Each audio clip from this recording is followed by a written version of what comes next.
नमस्कार प्यारे साथियों, आप सभी का फिर से स्वागत है आज की धमाकेदार क्लास में। आज की क्लास आप सभी के लिए बहुत ही महत्वपूर्ण साबित होने वाली है। आज की क्लास में मैं आपको बताऊंगा कि पुराने एग्जाम में जितने भी प्रश्न आए हैं जो बार बार में रिपीट होते हैं, वो प्रश्न मैं आपके लिए लेकर आया हूं साथियों। ठीक है ना। तो आज की वीडियो को पूरा देखना और मज़े के साथ देखना।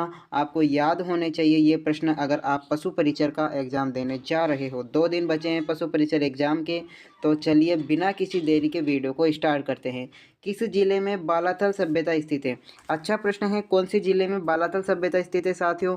तो उदयपुर जिले में बालाथल सभ्यता स्थित है। और उदयपुर जिले में एक स्थान है साथियों, उसका नाम क्या है? वल्लभ नगर। क्या है? वल्लभ नगर एक स्थान है।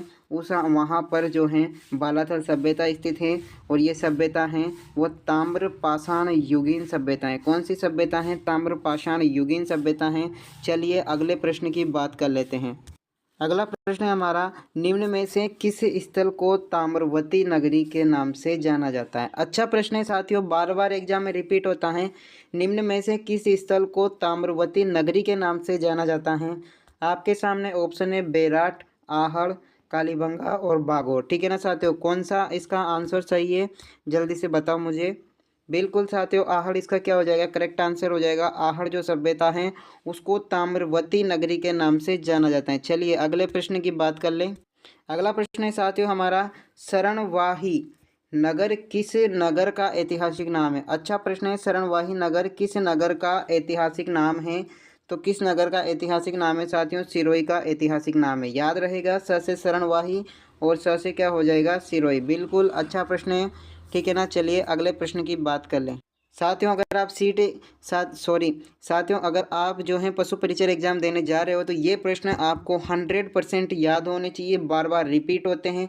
मैं आपको गारंटी के साथ कहता हूँ इसमें से बहुत से क्वेश्चन आपके सेम टू सेम छपने वाले हैं। ठीक है ना। चलिए, प्राचीन ऐतिहासिक स्थल आश्रम पट्टन का आधुनिक पहचान है। ठीक है ना। जो प्राचीन में आश्रम पट्टन होता है, जो नगर था, उसका प्राचीन जो है वो अभी वर्तमान में क्या नाम है उसका? तो क्या नाम है? केशवराय पाटन। क्या हो जाएगा? केशवराय पाटन इसका आंसर हो जाएगा। और साथियों केशवराय पाटन कहाँ पर हैं?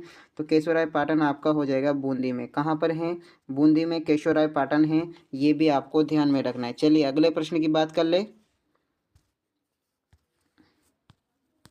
अगला प्रश्न है साथियों हमारा, राजस्थान में कुषाण शक्ति को संभवतः नष्ट करने में किसका जनपद सफल रहा? अच्छा प्रश्न है साथियों, बार बार पूछा जाता है कि राजस्थान में कुषाण शक्ति को संभवतः नष्ट करने में किसका जनपद सफल रहा? तो किसका जनपद सफल रहा साथियों? योधे जो जनपद है वो सफल रहा। याद कैसे करेंगे? कुषाण शक्ति को कोई नहीं हरा सकता योद्धा के अलावा। ठीक है ना, ऐसे याद कर सकते हो आप लोग। ठीक है, अगले प्रश्न की बात कर लें। अगला प्रश्न है साथियों, हुंजा नामक घोड़ा किसका था? हुंजा नामक घोड़ा किसका था? बहुत ही अच्छा प्रश्न है साथियों, लगभग 4 बार एग्जाम में पूछ लिया गया है। तो हुंजा नामक घोड़ा किसका था? बूंदी के उम्मेद सिंह का जो हुंजा नामक घोड़ा था वह इसको किस में मिला था? गिफ्ट में मिला था। इसको किस में मिला था? गिफ्ट में मिला था साथियों।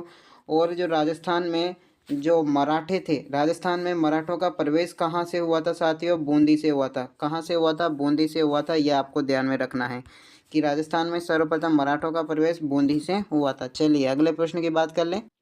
अगला प्रश्न है साथियों हमारा, जालोर के चौहान वंश का संस्थापक कौन था? अच्छा प्रश्न है, जालोर के चौहान वंश का संस्थापक साथियों कौन था? जालोर के चौहान वंश का संस्थापक तो कीर्तिपाल हो जाएगा। जालोर के चौहान वंश का संस्थापक। इसको कित्तू के नाम से पुकारते हैं। किसको? इसको कित्तू के नाम से भी पुकारते हैं। अच्छा प्रश्न है, यहाँ ध्यान में होना चाहिए आपको। और 1181 में, कब? 1181 में परमारों से छीना था। किसको? जालोर को। ठीक है ना, ये भी याद रखना है। 1181 में परमारों से जालोर को छीना था और कीर्तिपाल ने चौहान वंश की वहाँ पर स्थापना की थी। इसको कित्तू के नाम से पुकारते हैं। चलिए अगले प्रश्न की बात करें। अगला प्रश्न है साथियों, अलाउद्दीन खिलजी ने किस दुर्ग को जीतकर उसका नाम खैराबाद रखा? अच्छा प्रश्न है ये भी कि अलाउद्दीन खिलजी ने किस दुर्ग को जीतकर उसका नाम खैराबाद रखा? तो सिवाना का दुर्ग था। इस ना की जगह आना कर लो कि कौन सा दुर्ग था? सिवाना का दुर्ग था। उसका नाम क्या रखा था? इन्होंने खैराबाद रखा था। चलिए ये भी आपको ध्यान में रहेगा। अगले प्रश्न की बात कर लें। क्लास इतनी सुपर फास्ट कर दूं कि आपको भी मज़ा आने लगे। ठीक है ना साथियों, तो 9वां क्वेश्चन है, अजमेर नगर की स्थापना के पहले अजमेर के चौहान की राजधानी कौन सी थी। अच्छा प्रश्न है ये भी कि अजमेर नगर की स्थापना के पहले अजमेर के चौहानों की राजधानी क्या थी। तो सांबर इसका क्या हो जाएगा, करेक्ट आंसर हो जाएगा। क्या हो जाएगा, सांबर इसका करेक्ट आंसर हो जाएगा। साथियों मुझे बताओ कि जो सांबर में चौहान वंश की स्थापना थी किसने और कब की थी। मुझे आप कमेंट में आंसर देना है, ठीक है ना। चलिए अगले प्रश्न की बात करें। अगला प्रश्न है साथियों, किस चौहान वंशीय शासक ने प्रताप लंकेश्वर की उपाधि धारण की थी। किस चौहान वंशीय शासक ने प्रताप लंकेश्वर की उपाधि धारण की थी। आंसर क्या हो जाएगा, रामेश्वर। ठीक है ना साथियों। अब कैसे याद करेंगे कि लंकेश्वर में पीछे स्वर आ रहा है तो इधर भी क्या हो जाएगा, रामेश्वर में स्वर आ जाएगा। ठीक है ना साथियों, याद रहेगा। और मैं आपको बता दूं कि जो पृथ्वीराज तृतीय हैं उसके पिता हैं कौन, रामेश्वर। ठीक है, ध्यान रहेगा। चलिए अगले प्रश्न की बात कर लें। चलिए अगला प्रश्न है साथियों हमारा, सारंगपुर का युद्ध कब लड़ा गया। सारंगपुर का युद्ध कब लड़ा गया ये भी पूछा जाता है बार बार में। तो ए ऑप्शन इसका करेक्ट आंसर हो जाएगा साथियों। 1937 में लड़ा गया था सारंगपुर का युद्ध। और किन किन के बीच में लड़ा गया था साथियों। तो मालवा के राजा जो मोहम्मद खिलजी था, मालवा का सुल्तान मोहम्मद खिलजी था। और इसके साथ साथ ही कौन था, कुंभा था। कौन था, कुंभा था। ये भी आपको ध्यान में रखना है। कौन कौन था साथियों, आपको ध्यान में रखना है। मालवा का जो सुल्तान था मोहम्मद खिलजी और उसके साथ साथ कुंभा था। इन दोनों के बीच में ये युद्ध लड़ा गया कब, 1437 ईस्वी को। आपको ये भी ध्यान में रखना है। चलिए अगले प्रश्न की बात करें। अगला प्रश्न है साथियों, राव रायसिंह को राजपूताने का कर्ण किसने कहा था। ये भी अच्छा प्रश्न है साथियों कि राव रायसिंह को राजपूताने का कर्ण किसने कहा था। तो इसका आंसर सभी को याद होना चाहिए। अच्छा प्रश्न है, एग्जाम में छपने वाला प्रश्न है। मैं तो कहता हूँ इसको 100% इम्पोर्टेंट लगा लो आप लोग, ठीक है ना। तो इसका आंसर क्या हो जाएगा साथियों, इसका आंसर हो जाएगा मुंशी देवी प्रसाद। मुंशी देवी प्रसाद ने इसे राजपूताने का कर्ण कहा था। चलिए अगले प्रश्न की बात करें। अगला प्रश्न है, दंतानी के युद्ध के समय सिरोही का शासक कौन था। दंतानी के युद्ध के समय सिरोही का शासक कौन था। याद कैसे रखेंगे, महाराजा सुल्तान था। अब दंतानी में पीछे आना आ रहा है तो यहाँ पर भी आना हो जाएगा। ठीक है ना साथियों, ये से याद रखो आप। अच्छा अच्छे से याद होगा कि दंतानी के युद्ध के समय जो है सिरोही का शासक कौन था। तो कौन था, महाराव सुल्तान था। ठीक है ना। और मुझे कमेंट में बताओ कि दंतानी का युद्ध कब हुआ था। ठीक है ना। चलिए अगले प्रश्न की बात करें। अगला प्रश्न साथियों, मेवात में 1857 की क्रांति के दौरान किसने नेतृत्व प्रदान किया। मेवात में 1857 की क्रांति के दौरान किसने नेतृत्व प्रदान किया। तो अच्छा क्वेश्चन है, क्या हो जाएगा, सदरुद्दीन हो जाएगा। क्या हो जाएगा, सदरुद्दीन इसका आंसर हो जाएगा। चलिए अगले प्रश्न की बात करें। अगला प्रश्न है साथियों, मेवात में 1857 की क्रांति के दौरान किसने नेतृत्व प्रदान किया था। मेवात में 1857 की क्रांति के दौरान किसने नेतृत्व प्रदान किया था। मैंने अभी आपको बताया, क्या हो जाएगा, सदरुद्दीन हो जाएगा। चलिए आगे चलते हैं। अगला प्रश्न है साथियों, 1857 के विद्रोह के समय भीमजी चारण को किस राव सामंत ने शरण दी थी। तो इसका आंसर क्या हो जाएगा साथियों, जोध सिंह इसका आंसर हो जाएगा। और ये कहाँ का था, तो ये कोठारिया का था। कहाँ का था, कोठारिया का था। ठीक है ना, ये भी आपको ध्यान रखना है कि कोठारिया के केसरी जो जोध सिंह ने किसको शरण दी थी, भीमजी चारण को शरण दी थी। इसके साथ साथ किसको दी थी, आहुआ के जो राजा था उसको भी शरण दी थी। चलिए अगले प्रश्न की बात करें। अगला प्रश्न है साथियों, मोती बेगम निम्न में से किस समाचार पत्र से संबंधित हैं। तो कौन से समाचार पत्र से संबंधित है, राजपूत गजट के जो समाचार पत्र हैं उससे संबंधित है। ठीक है ना, आपको याद रखना है कि ये महिला समाचार पत्र था। कौन सा, महिला समाचार पत्र। राजपूत गजट से संबंधित कौन है, मोती बेगम। साथियों अगर अच्छे से शादी करनी है ना तो अच्छे से पढ़ लो, गवर्नमेंट नौकरी लग जाओ, आपको जो चाहिए वो मिलेगा ज़िंदगी में।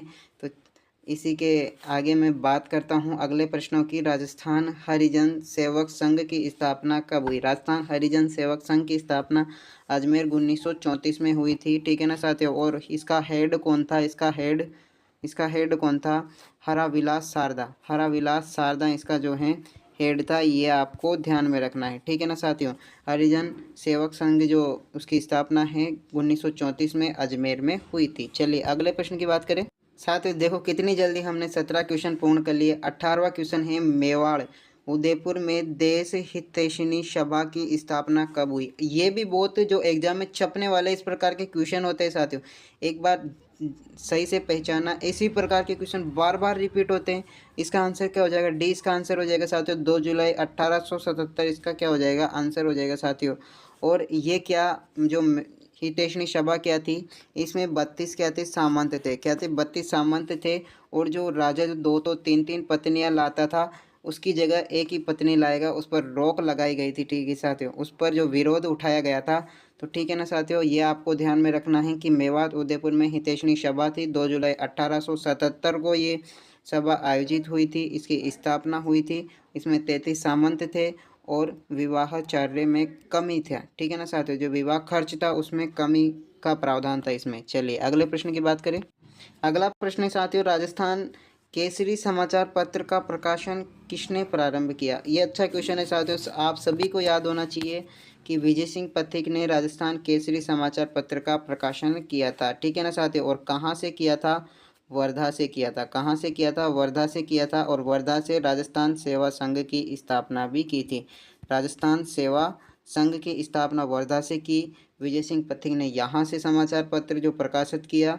और 1919 से 1920 में जो है ये पत्र प्रकाशित किया। आपको याद रहेगा। चलिए आगे चलते हैं। चलिए अगला प्रश्न है साथियों, राजस्थान महिला परिषद की स्थापना उदयपुर में 1947 में किसके द्वारा हुई। अच्छा प्रश्न है, किसके द्वारा हुई थी उदयपुर में, जल्दी से मुझे बताओ। बिल्कुल साथियों, बिल्कुल बिल्कुल, शांता त्रिवेदी इसका आंसर हो जाएगा। ये आपका एग्जाम में छपने वाला प्रश्न है, इसको भी अपनी नोटबुक के नोट कर लो। ये 100% जो है किसी ना किसी एग्जाम में छप जाएगा आपके 2025 के एग्जाम आ रहे और अभी पशु परिचारक आ रहा है। ठीक है ना, अगले प्रश्न की बात करें। चलिए साथियों, अगला प्रश्न है हमारा, स्वतंत्रता पूर्व भीलवाड़ा में महिला आश्रम की स्थापना किसने की थी। ये भी अच्छा क्वेश्चन है साथियों। स्वतंत्रता पूर्व नारायणी देवी वर्मा ने की थी। अब याद रखने के तरीके आप अपने हिसाब से बना सकते हो। अच्छा प्रश्न है, याद होना चाहिए कि भीलवाड़ा में महिला आश्रम की स्थापना किसने की थी। तो नारायणी देवी वर्मा इसका आंसर हो जाएगा साथियों। चलिए अगले प्रश्न की बात करें। चलिए अगले प्रश्न है हमारा, 1908 में जयपुर में वर्धा विद्यालय की स्थापना किसने की थी। 1908 में जयपुर में वर्धा विद्यालय की स्थापना किसने की थी। तो इसका आंसर क्या हो जाएगा साथियों, अर्जुन लाल सेठी ने की थी। ठीक है ना, अर्जुन लाल सेठी ने की थी, ये आपको ध्यान में रखना है। इसके साथ साथ मैं आपको बता दूं कि जो जैन शिक्षा जो सोसाइटी है, जैन शिक्षा सोसाइटी 1907 में, उसकी भी स्थापना किसने की थी, अर्जुन लाल सेठी ने की थी। ये आपको ध्यान में रखना है। चलिए अगले प्रश्न की बात करें। अगला प्रश्न है साथियों, स्वतंत्रता सेनानी एवं शहीद सागर गोपा कहाँ के निवासी थे साथियों। इस पर तो हमारे पूरे राजस्थान को गर्व होता है। कक्षा 10वीं में पाठ आता है इसका, सागरमल गोपा का। ठीक है ना साथियों, कहाँ का रहने वाला था, जैसलमेर का रहने वाला था साथियों। इसके साथ अप्रैल अप्रैल अप्रैल 1946 को, अप्रैल 1946 को जो है इसको जिंदा जला दिया गया था साथियों। ये शहीद सागरमल गोपा थे, जिन्होंने इतने कष्ट सहन किए, इतने कष्ट सहन किए कि हर कोई ऐसे कष्ट सहन नहीं कर सकता साथियों। हमारे राजस्थान का जो शहीद जो सागरमल गोपा था, एक महान स्वतंत्रता सेनानी था साथियों। चलिए अगले प्रश्न की बात करें। अगला प्रश्न है, भरत प्रजामंडल निर्माण की घोषणा किस स्थान पर हुई। भरत प्रजामंडल इस नाम जो निर्माण की घोषणा किस स्थान पर हुई। तो इसके रेवाड़ी में हुई थी। ये राजस्थान के बाहर इसकी जो स्थापना हुई थी। ठीक है ना साथियों, ये आपको ध्यान में रखना है कि राजस्थान के बाहर इसकी रेवाड़ी में स्थापना हुई थी भरतपुर प्रजामंडल की। ठीक है ना, और ये किशन लाल जोशी द्वारा की गई थी। किसके द्वारा की गई थी, किशन लाल जोशी द्वारा। और कब की गई थी, 1938 में किशन लाल जोशी द्वारा रेवाड़ी में भरतपुर प्रजामंडल की स्थापना की गई थी। चलिए अगले प्रश्न की बात करें। गवर्नमेंट जॉब को कह दो मैं मर मिट जाऊं तेरे लिए मैं, लेकिन तुझको पाकर रहूंगा मैं। ठीक है ना साथियों। 25वां क्वेश्चन है, 1938 में जयपुर प्रजामंडल के अध्यक्ष निम्न में से कौन थे। अच्छा क्वेश्चन है साथियों ये भी, कि 1938 में जयपुर प्रजामंडल के अध्यक्ष निम्न में से कौन है। तो साथियों कौन है साथियों, जमुना लाल बजाज हैं, जो जयपुर प्रजामंडल के अध्यक्ष थे, जमुना लाल बजाज। और स्थापना कब की थी। ठीक है ना, कपूर चंद पाठनी ने जो स्थापना की थी 1931 में। ये भी आपको ध्यान में रखना है। और अच्छे प्रश्न हैं। आज की क्लास साथियों आपको कैसी लगी? अगर अच्छी लगी हो तो चैनल को सब्सक्राइब करना। हमारे चैनल पर इसी प्रकार आपका सपोर्ट बना रहेगा तो हम जल्द ही हमारा चैनल मोनेटाइज हो जाएगा साथियों। धन्यवाद। इसी के साथ मैं आपसे जाने की अनुमति लेता हूँ।